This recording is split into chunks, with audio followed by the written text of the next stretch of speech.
अल्लाहुम्मा सल्लि अला मुहम्मद व आलि मुहम्मद व अज्जिल फरज। रहिमल्लाहु मन क़रा अल फ़ातिहा। बिस्मिल्लाहिर रहमानिर रहीम। अल्हम्दुलिल्लाहि रब्बिल आलमीन। अर्रहमानिर रहीम मालिकि यौमिद्दीन। इय्याका नअबुदु व इय्याका नस्तईन। इहदिनस सिरातल मुस्तक़ीम।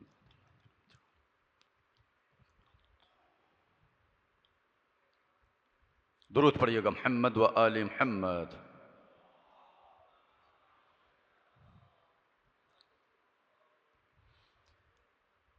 औज़ु बिल्लाहि मिनश शैतानिर लईनिर रजीम। बिस्मिल्लाहिर रहमानिर रहीम।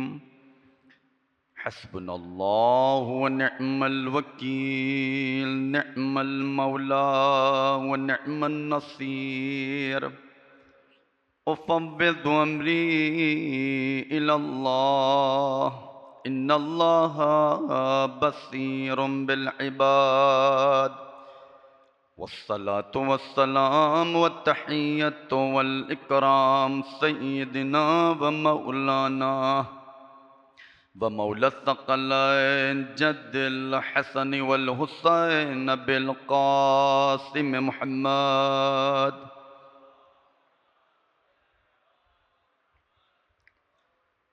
व आलिहि तय्यबीन अत्ताहिरीन अल मासूमीन अल मज़लूमीन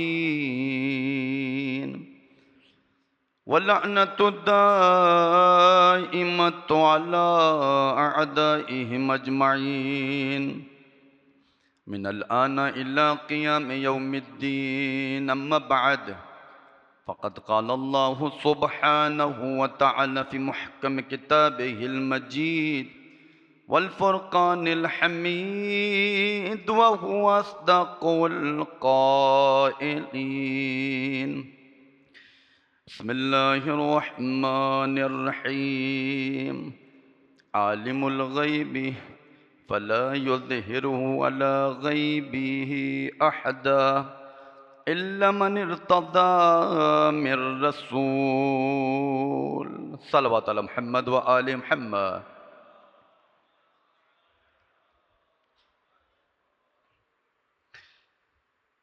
मोहतरम सामीन अज़ादारा ने सय्यदुल शुहदा अलैहिस्सलातु वस्सलाम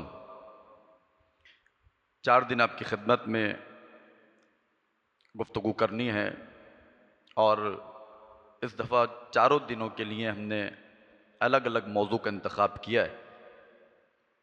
आज जिस मौजू पर गुफ्तगू की जाएगी इंशाअल्लाह जहाँ तक हो सकी, क्योंकि कल वाला मौजू भी आज ही मौजू के साथ मुर्तबित है, लिहाजा अगर कोई बात रह जाए तो इंशाअल्लाह उसको कोशिश की जाएगी कि कल उसको मुकम्मल किया जाए। हमारा आज का जो मौजू है वो है इल्म इमाम। एक बहुत ही अहम मौजू है कि इमाम का इल्म कैसा होना चाहिए। बहुत सारे सवालात इसके हवाले से आते, तो इस मौजू के लिए मैंने जिस आयत करीमा का इंतखाब किया बहुत ही मशहूर मारूफ आयत है। इस आयत में इमाम के इल्म गैब की तरफ इशारा किया जा रहा है। परवरदिगारी इरशाद फरमा रहा है कि आलिमुल गैबी, खुदा गैब को जानने वाला है। खुदा गैब को जानता है और कोई गैब को नहीं जानता। फला युज़हिरु अला गैबिही अहदा, खुद गैब को जानता है लेकिन किसी एक को भी गैब को जाहिर नहीं करता। आगे बयान की आयत ने इल्ला मन इर्तज़ा मिर रसूल, मगर ये कि जिनसे खुदा राजी हो जाए, जिनसे अगर खुदा राजी हो जाएगा तो उनको मुत्तला कर देगा गैब से। यह आयत का तर्जुमा हो गया। इसमें इल्म गैब की तरफ इशारा किया जा रहा है। देखिए, इससे पहले कि मैं अपनी गुफ्तगू को आगे बढ़ाऊं, बहुत तवज्जो से सुनिएगा। तमहीद बहुत ज़रूरी है। ये जो तमहीद आपकी खिदमत में बयान करूंगा, ये तमहीद अगर समझ में आ गई तो आपको मालूम हो जाएगा जितने भी मकामात हैं जो मासूमीन अलैहिमुस्सलातु वस्सलाम को खुदा ने अता फरमाए हैं वो क्यों अता फरमाए हैं। एक सवाल ये किया जाता है जो अक्सर जवान सवाल करते हैं, आगा साहब क्या वजह रही कि इमाम अली ही को इमाम बना दिया गया, किसी और को इमाम बना देता खुदा, उसके बाद इमाम हसन को इमाम बना दिया, ये 14 ही के पास ये तमाम मनसब क्यों हैं? यानी परवरदिगार ने अपने तमाम खुसूसियात का मरकज इन 14 ही को क्यों बनाया है? ये सवाल जहनों में आता है। तो लिहाजा आज मैं तमहीद बयान करूंगा इंशाअल्लाह, और अगर ये तमीद आप तक पहुंच गई तो तमाम मकामात आले मोहम्मद अलैहिस्सलाम वाज़े होते चले जाएंगे।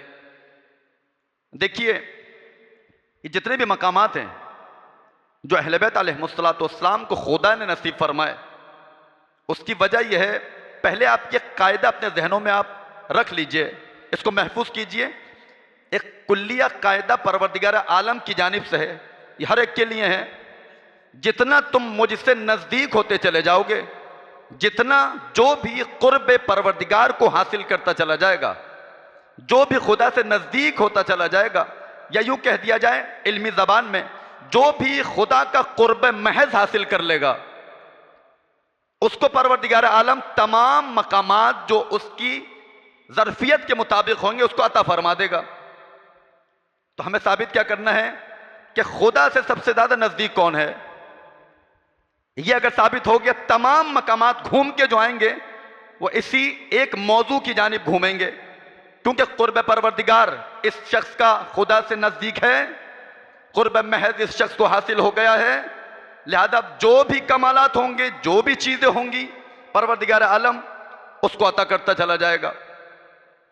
तो मैं कुर्ब कब समझाना चाह रहा हूँ कि कुर्ब परवरदिगार किसको मिला और कैसे मिला, उसके मवारिद क्या हैं। तो तवज्जो कीजिए यहां से। देखिए, चाहे नबूवत का ओहदा हो, चाहे इमामत का ओहदा हो, चाहे कोई रसूल हो, नबूवत का ओहदा, इमामत का ओहदा, रिसालत का ओहदा, ये इलाही ओहदे हैं सारे। इसके लिए ज़रूरी क्या है? इन तीनों चीज़ों के लिए ज़रूरी यह है कि इन तीनों चीज़ों से पहले, इससे पहले कि एक शख्स नबी बने, इससे पहले कि एक शख्स रसूल बने, इससे पहले कि एक शख्स इमाम बने, इन तीनों मनसबों के लिए ज़रूरी यह है कि उसके पास विलायत होनी चाहिए। जब तक विलायत नहीं होगी वो ना नबी बन सकता है, ना रसूल बन सकता है, ना ही इमाम बन सकता है। यह कायदा कुल्लिया है, जो भी नबी होगा, रसूल होगा, इमाम होगा, उसके पास विलायत कुल्लिया होनी चाहिए, तब जाकर वो नबी बन सकता है। अच्छा, उस तरफ से आप आए, ये तो हो सकता है, मुमकिन एक शख्स क्या हो, वली तो हो, विलायत रखता हो, लेकिन ना नबी हो, ना रसूल हो, ना इमाम हो। मिसाल है कोई, जनाब हजरत अबुल फजल अब्बास अलैहिस्सलाम की मिसाल है। ना नबी थे, ना रसूल थे, ना इमाम थे, लेकिन वली खुदा थे। यानी वो कुर्ब महज जनाब अबुल फजल अब्बास को भी हासिल था। तो बस साबित क्या हुआ, जो नबी होगा, रसूल होगा, इमाम होगा, उसके पास विलायत होनी चाहिए, विलायत कुल्लिया होनी चाहिए। इसकी दलील क्या है? आलम ज़र। आलम ज़र को अगर आप देखें, रिवायात उठाकर देखें, जितनी भी आलम ज़र की रिवायात हैं, आलम मीसाक की रिवायात हैं जो मिलती हैं, उसमें क्या बयान किया गया? ये जो जवान सवाल करते हैं कि क्या वजह है इन्हीं के पास ये ओहदा आया, उसका जवाब दे रहा हूं। आलम ज़र में सबसे पहले किसने आगे बढ़कर खुदा की रुबूबियत का इकरार किया? रसूलुल्लाह ने, उसके बाद मौला कायनात ने, उसके बाद तमाम इमामों ने आगे बढ़कर खुदा की रुबूबियत का ऐलान किया, परवरदिगार तू ही हमारा रब है। एक ही मरहला आया, विलायत इनको अता की गई। उसके अलावा कुर्ब महज को अगर समझना है तो एक रिवायत मिलती है मेराज की। मेराज की रिवायत में ये मिलता है कि जब नबी अकरम को मेराज नसीब हुई, मेराज पर गए, पहले आसमान पर जनाब आदम को देखा, फिर आगे बढ़े जनाब याहिया और ईसा अलैहिस्सलाम से मुलाकात हुई, फिर आगे बढ़े जनाब इब्राहिम को देखा। एक ऐसा मकाम आया जब 7वां आसमान आया है तो जिब्राइल साथ हैं। कुर्ब महज को समझाना चाह रहा हूं। यह कुर्ब महज अगर वाज़े हो गया, उसके बाद जितने भी मकामात हैं वो वाज़े होते चले जाएंगे। जैसे 7वें आसमान पर नबी अकरम की ज़ात पहुंची, जैसे ही वहां पर पहुंची, जिब्राइल ने नबी अकरम से खिताब किया, या नबी अल्लाह, हादिही सिदरतुल मुंतहा, क्या ये सिदरतुल मुंतहा है? क्या किया जाए? कहा कि ये वो मकाम है कि यहां पर सिर्फ आप ही पहुंच सकते हैं, इसके अलावा कोई भी नबी आज तक इस 7वें आसमान से आगे नहीं गया है। यानी जिब्राइल ने समझा दिया, जो कुर्ब महज खुदा आपको अता करना चाह रहा है वो किसी नबी को अता नहीं हुआ है। का अंत तजूज़ इंशाअल्लाह, का आप इससे आगे बढ़ जाएंगे। उसकी वजह क्या है? लिनुरियहु मिन आयातिहिल कुबरा, ताकि परवरदिगार आपको बड़ी बड़ी आयात दिखाए। मुझे बताइए, जब नबी अकरम मेराज पर गए, सबसे बड़ी आयत जो दिखाई गई है वो क्या है? सबसे बड़ी आयत मौला कायनात के लहजे में कलाम किया गया। तो आपने मुलाहिदा किया, नबी अकरम और आगे बढ़े, एक ऐसी मंजिल आई, काबा कौसैन और अदना की मंजिल।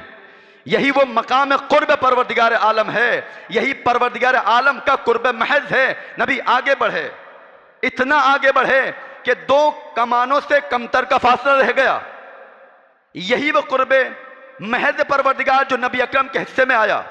और हमारा अकीदा यह है कि जितने भी मकामात नबी अकरम के कल्ब मुबारक पर परवरदिगार आलम ने नादिल फरमाए, चाहे वो इल्म परवरदिगार हो, चाहे वो हिल्म परवरदिगार हो, चाहे वो तकवा हो, चाहे वो कोई भी चीज हो, जो भी कमाल के मरातिब हैं, जो कमाल के मरातिब परवरदिगार आलम ने अपने नबी को नसीब फरमाए, वो तमाम कमालात मिनो अन, सिवाय नबूवत के, अगर एक जात में जलवा अफरोज होते हुए नजर आएंगे तो वो एक ही जात है, जो उस जात को अली इब्न अबी तालिब अलैहिस्सलाम कहा जाता है।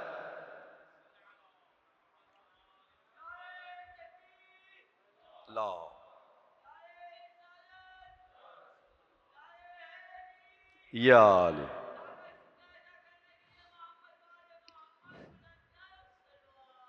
अल्लाहुम्मा सल्ली अला मुहम्मद व आली मुहम्मद।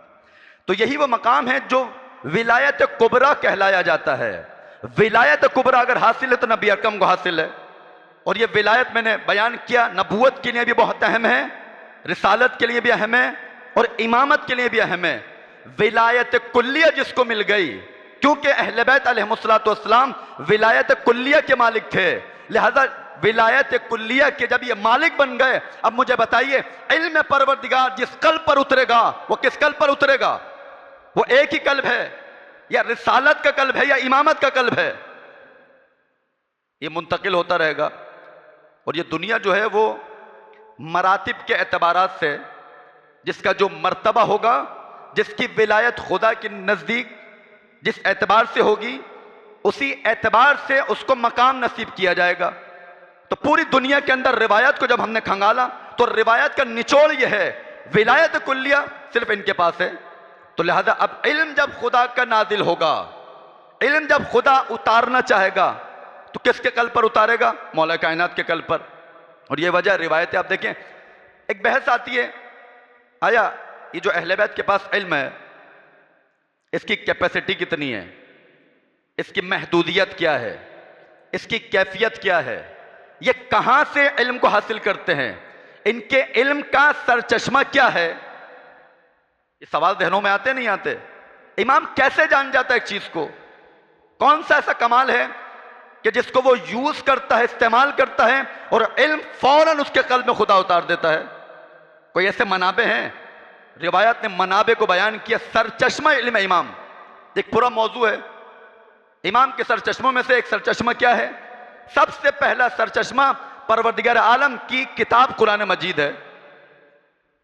इमाम उससे कनेक्ट होता है, उससे फिर इल्म को हासिल करता है। और यह शर्त नहीं है कि दुनिया में आने के बाद इमाम उस इल्म को हासिल करेगा, बल्कि खुदा की जानिब से इल्म हासिल करके आता है। इंशाअल्लाह कल जो मौजू आएगा, जो बचेगा, कमसिनी और इमामत, उसमें बयान करूंगा।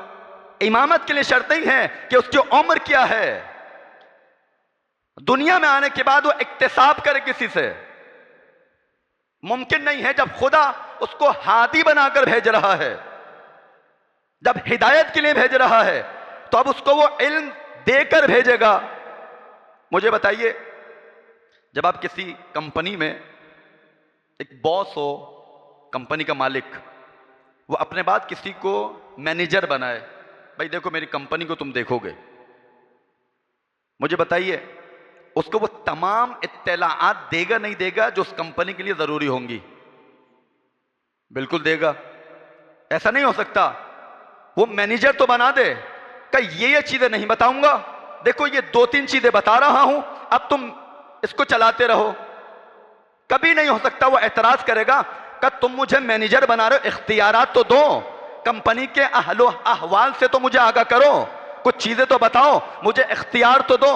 अब मुझे कहने दीजिए, परवरदिगार आलम जब अपने नबी को या अपने इमाम को इस दुनिया में भेजेगा, मुझे बताइए जब इस दुनिया के बारे में इमाम को मालूम ही नहीं होगा मुझे करना क्या है, उसको भेजेगा ही नहीं।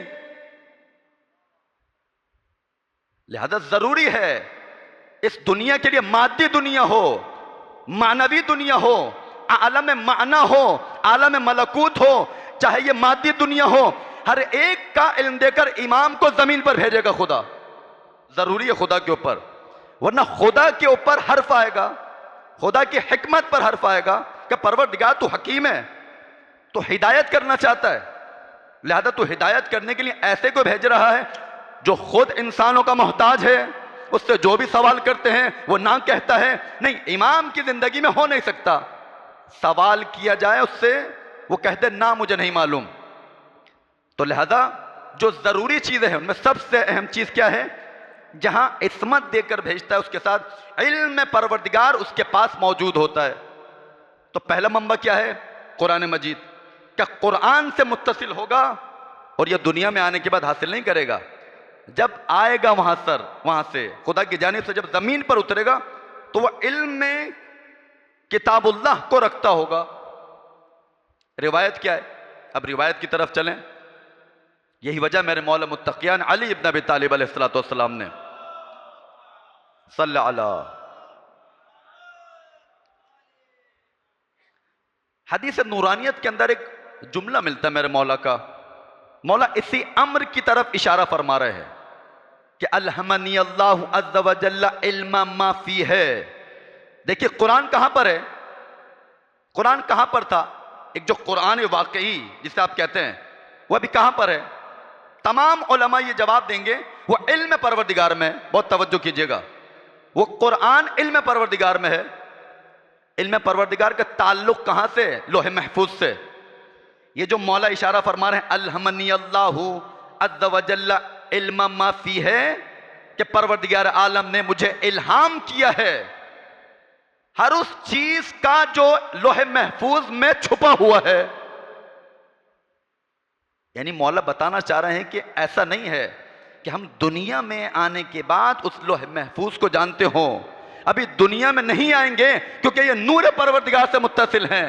लिहाजा जो कुछ लोहे महफूज में है, तकदीरात परवरदिगार जो लोगों के लिए लिखी गई हैं, कुरान का इल्म है, लोगों की तकदीरात हैं, कज़ा व क़द्र इलाही है, कौन कब मरेगा, कितनी जिंदगी उसको नसीब की जाएगी, तमाम चीजें मौला फरमा रहे हैं अगर तुम जानना चाहते हो वो मेरे पास मौजूद है, वो मैं जानता हूं। और यही वजह फिर सवाल आता है, ये अली जब दुनिया में आए, ये अली ने कुरान की तिलावत क्यों करके दिखा दी? इसका ताल्लुक यहीं से। अली कुरान की तिलावत कर रहे हैं, ताज्जुब कर रहे हैं। सबसे पहली चीज मैंने बयान की, विलायत को समझिए कि विलायती ताल्लुक इनका परवरदिगार आलम से कितना गहरा है, अमीक ताल्लुक है। अगर ये राबिता समझ में आ गया मासूमीन का परवरदिगार के साथ, तो समझ में आ जाएगा कि अली जब दुनिया में आए, आगोश रिसालत में इमामत जब आई, मेरे मौला जब आए हैं, एक अजीब किस्सा लिखा गया। रसूल खुदा की ज़ियारत अभी नहीं की, आंखें बंद हैं। जैसे रसूल खुदा ने कहा अली हम आ गए, आंखें खोलो, अभी आंखें नहीं खोली हैं, शाम मुहद्दिस देहलवी लिखते हैं क्या फौरन से अली ने कहा अस्सलामु अलैका या नबी अल्लाह, अस्सलामु अलैका या बाइसल हुदा, अस्सलामु अलैका या हबीब अल्लाह। शाह मुहद्दिस देहलवी कहते हैं इसका मकसद यह है अली ने आंखें नहीं खोली है, आवाज रिसालत को सुना, यह बयान कर दिया कि अली और रसूल अकरम इससे पहले कहीं पर साथ रहा करते थे। तभी तो मेरे मौला ने आंखें नहीं खोली, रिसालत की आवाज से आशना है। अना व अली मिन नूरिन वाहिद का मिस्ताक, कहा मैं और अली एक ही नूर के दो टुकड़े हैं। तो अली जब आए आगोश रिसालत में, वहां पर सुनते रहते हैं, सिर्फ मुझे इर्तिबात देना है। अली कुछ सुनाओ। क्या सुनाऊं या रसूलल्लाह? तौरात सुनाऊं, ज़बूर, इंजील या कुरान मजीद? तौरात नाजिल हो चुकी है, अली ने सुना दिया, इसमें क्या कमाल था? लोग ये कह सकते हैं भाई तौरात तो पहले नाजिल हो चुकी है, अली ने अगर सुना दी तो इसमें कमाल क्या है? इंजील नाजिल हो चुकी है, इल्म अली इब्न अबी तालिब को जरा देखिएगा, ज़बूर नाजिल हो चुकी है, भाई कुरान तो अभी आया ही नहीं है, अली पढ़ के सुना रहे हैं।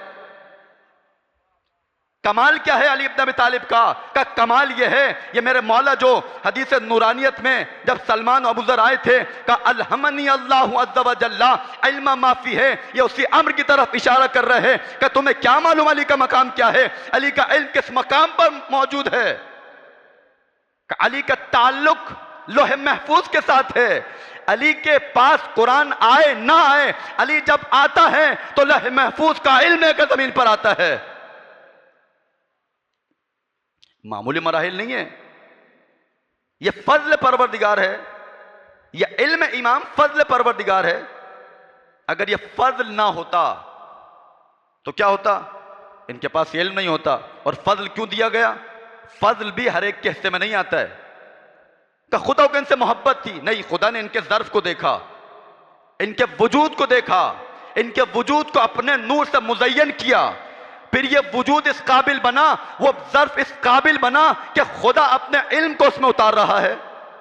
तभी तो खुज़ानुल इल्म कहा जाता है कि नहनु खुज़ानुल इल्म, कि हम खुदा के इल्म के खजानादान हैं। यानी क्या मकसद? यानी खुदा जो भी इल्म उतारेगा वो इनकी ज़ात पर उतारेगा। अज़ीज़ान गिरामी, इसी वजह से रिवायात में बेतहाशा मिलता है, इमाम रज़ा अलैहिस्सलाम की रिवायत मिलती है, अल्लाहुम्मा सल्लि अला मुहम्मद व आले।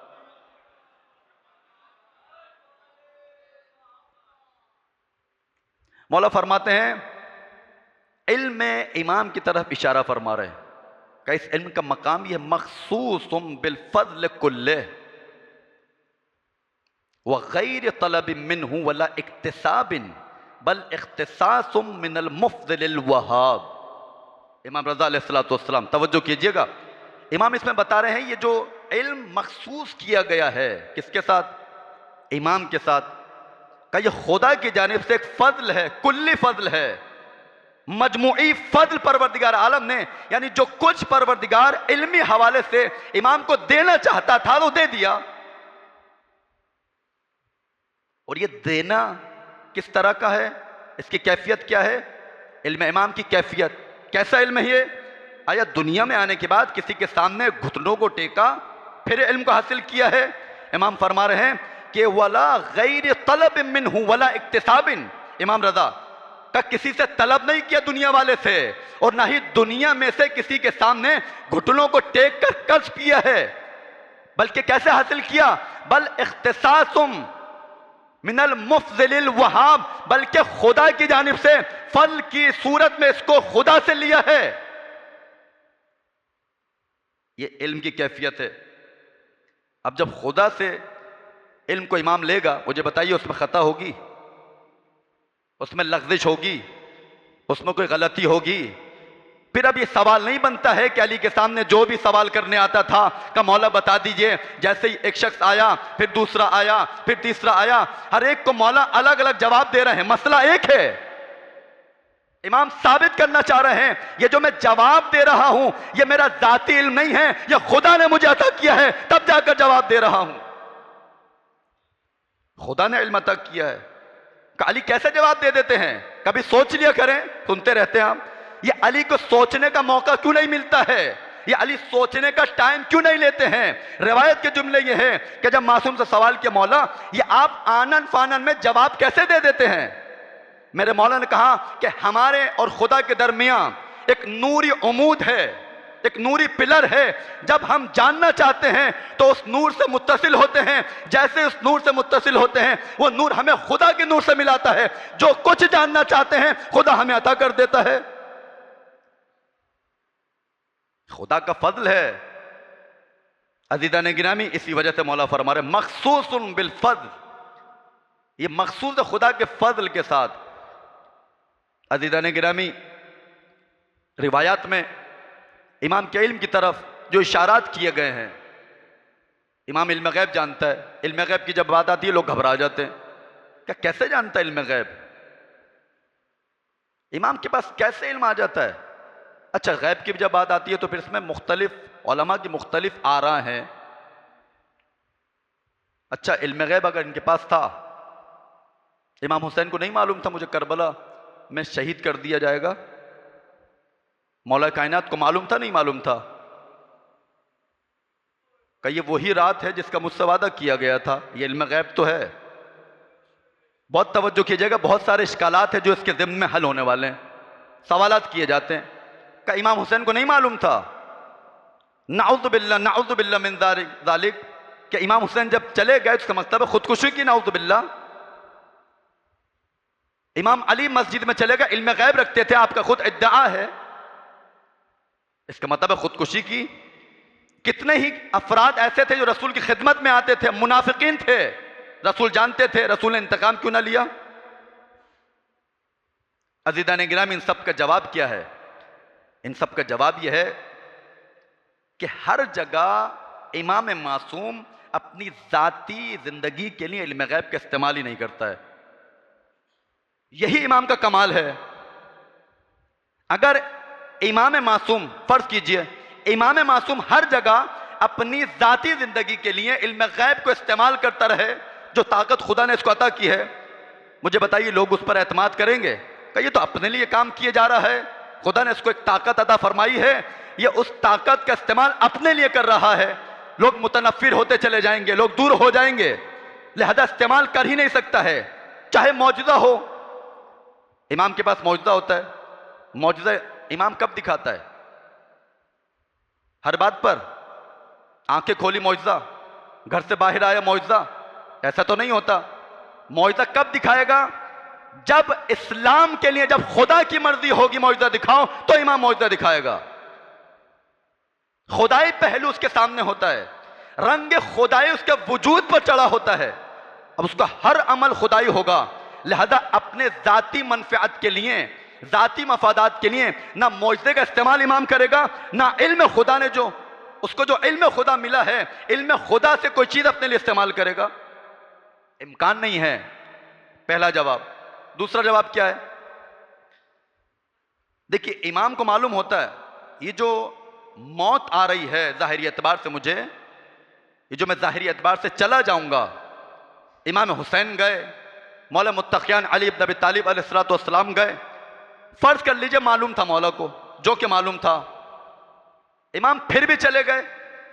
इसका जवाब यह है, देखिए इमाम का कमाल ही यह है, और यह भी ध्यान में रखिएगा, अल कलाम यजुरुल कलाम, बात से बात निकल रही है ताकि बात वाज़ेह हो जाए।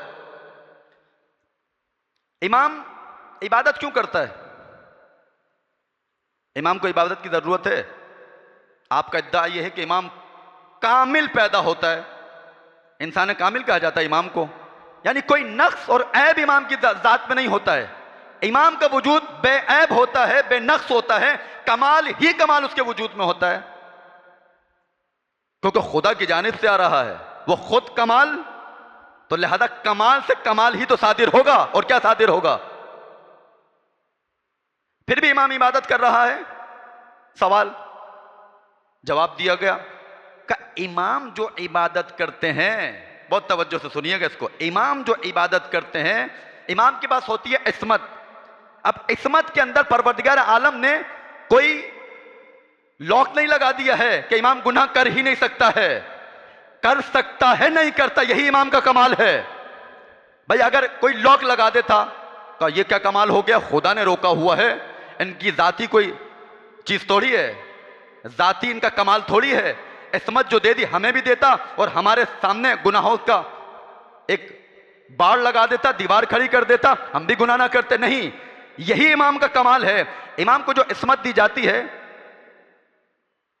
इमाम इस इस्मत को महफूज रखने के लिए इबादत करता रहता है, क्योंकि इमाम का लम्हा ब लम्हा कमाल की जानिब कमाल पर है। उस कमाल को महफूज रखने के लिए, उस इस्मत को महफूज रखने के लिए इमाम इबादत करता चला जाता है, ताकि जो इस्मत खुदा ने दी है वो इस्मत इमाम की महफूज रहे।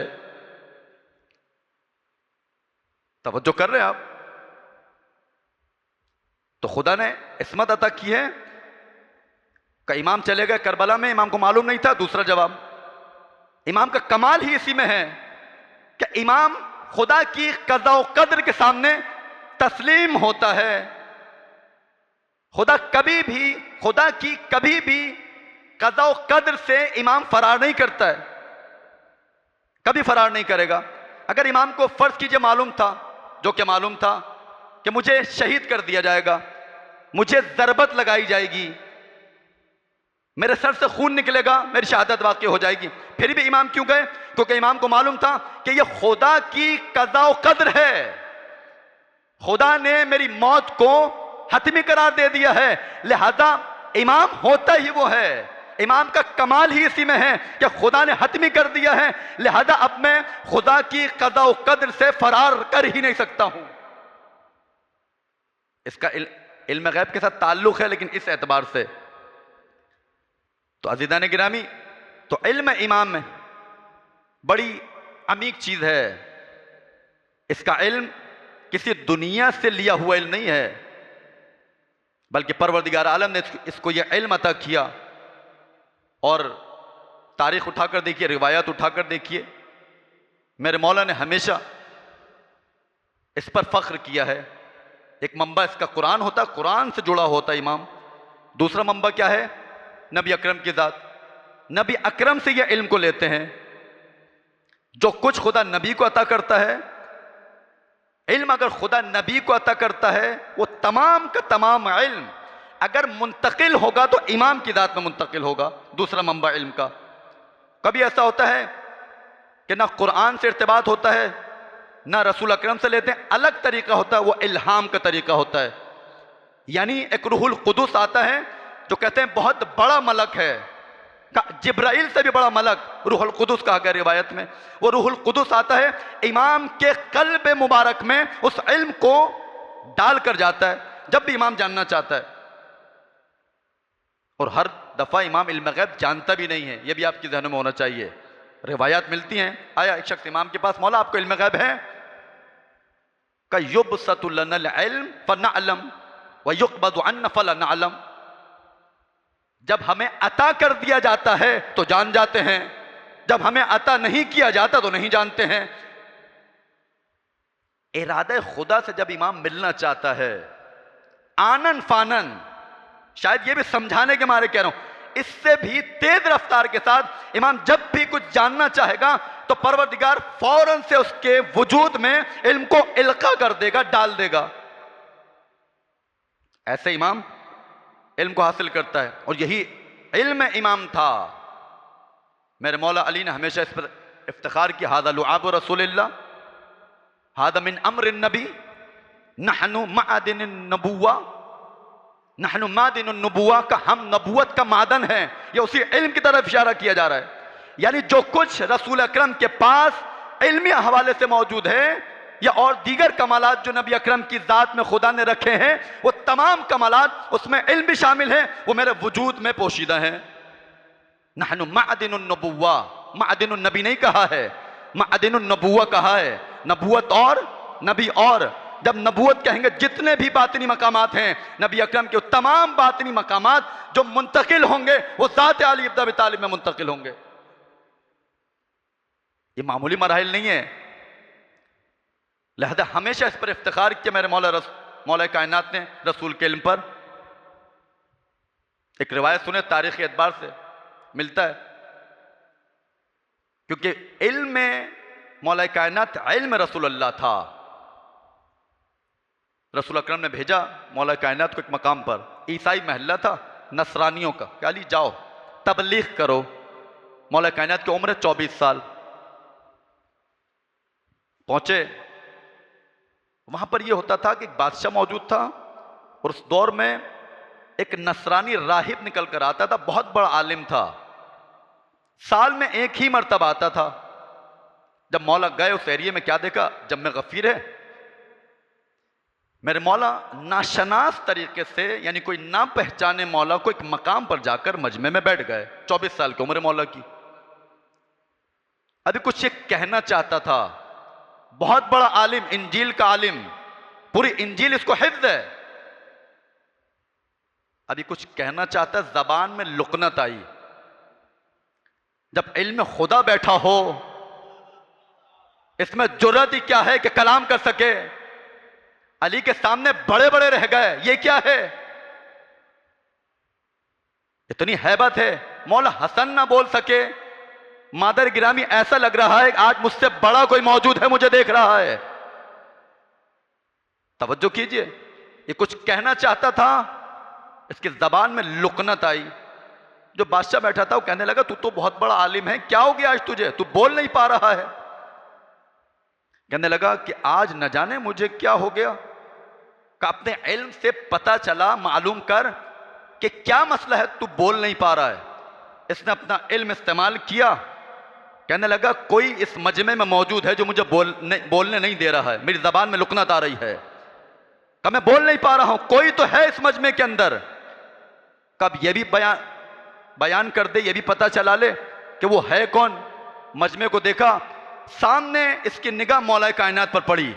जानता नहीं है, कब मुझे लग रहा है, मेरा इल्म ये कह रहा है, ये जो जवान बैठा है इसकी वजह से मेरी जबान में लुकनत आ रही है। बहरहाल, कहा कौन हो तुम? कहा मैं अहमद का वसी हूं। अहमद के वसी? तुम्हारा नाम क्या है? कहा एलिया नाम है मेरा। जैसे का एलिया नाम है मेरा। अब यह भी अलग दास्तान है, मेरे मौला का मिजाज भी अजीब है। कहीं पर नाम पूछा जाता है एलिया बताते हैं, कहीं पर नाम पूछा जाता है शंशब बताते हैं, और कहीं पर नाम पूछा जाता है हैदर बताते हैं। अल्लाह अकबर।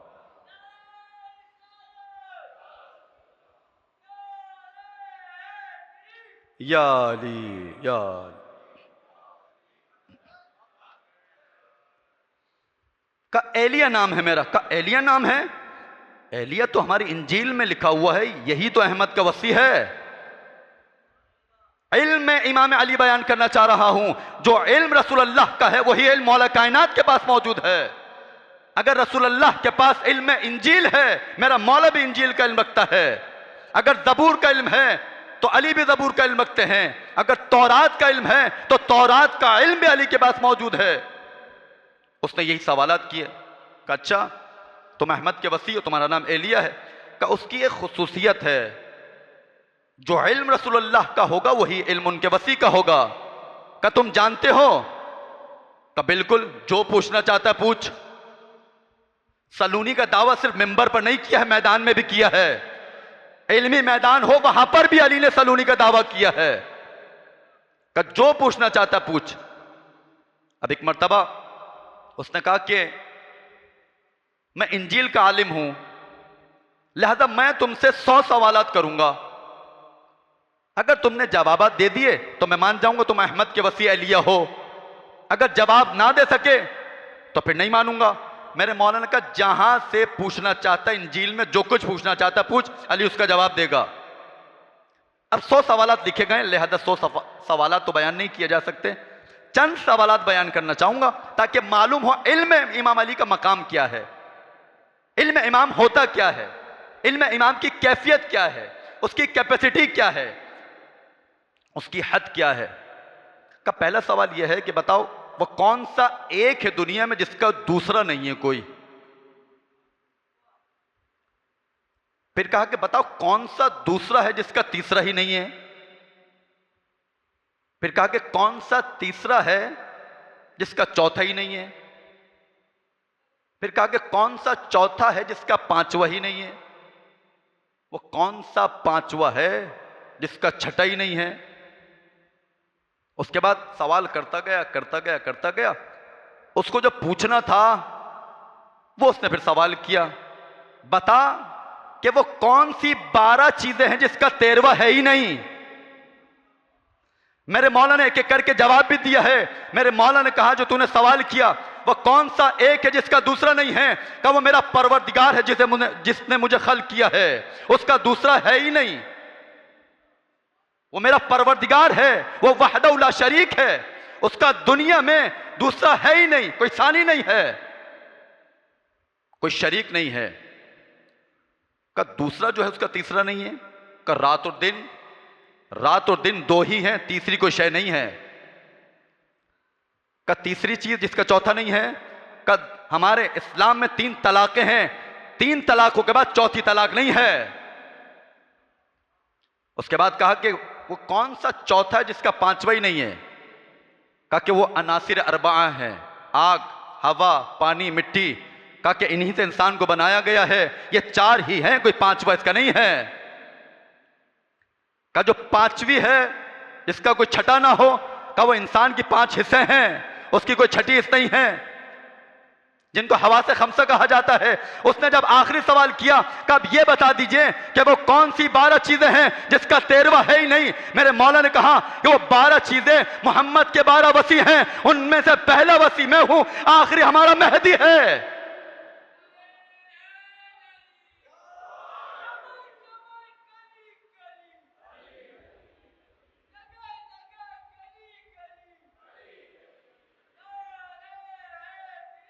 या अली या अली या अली मदद हक हैदर।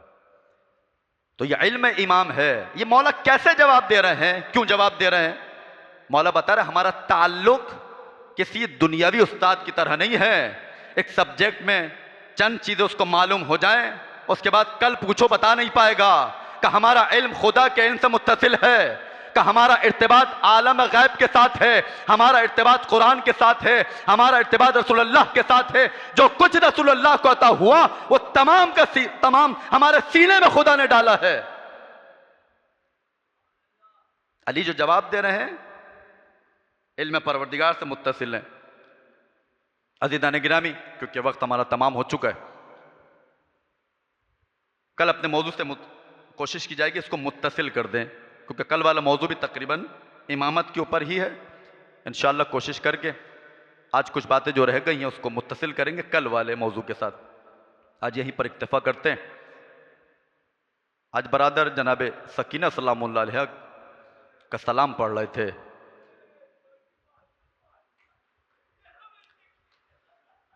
अय्याम शहादत है, जनाब सकीना चल रहे हैं। अज़ादार वाकन पता नहीं चलता कि इस बीबी की मुसीबत कहां से शुरू की जाए। करबला में अगर देखें तो इतने मसाइब इस बीबी पर ढाए गए। जब तक चचा अब्बास जिंदा था, जब तक मेरा मौला हुसैन इब्न अली जिंदा था, बीबी को बड़ा इत्मीनान था, तमाम बीबियों को इत्मीनान था, लेकिन 4 साल सकीना को बहुत ज्यादा इत्मीनान था। किसके ऊपर? अपने चचा अब्बास के ऊपर। बच्चों को दिलासा दिया करते थी, बच्चों बच्चों चचा अब्बास अभी जिंदा है। अज़ादारों, ये बच्ची 4 साल बच्ची थी, लेकिन जो मुसीबतें इस बच्ची पर ढाई गई, कितनी बड़ी बड़ी मुसीबतें। जरा तसव्वुर कीजिए, छोटा सा सिन हो, छोटा सा चेहरा हो, बीबी मुझे माफ कीजिएगा, छोटा सा सिन हो, छोटा सा चेहरा हो, और हाथ कितना बड़ा हो, और हाथ भी शिमर मलून का हो। अजरुकुम अल्लाह।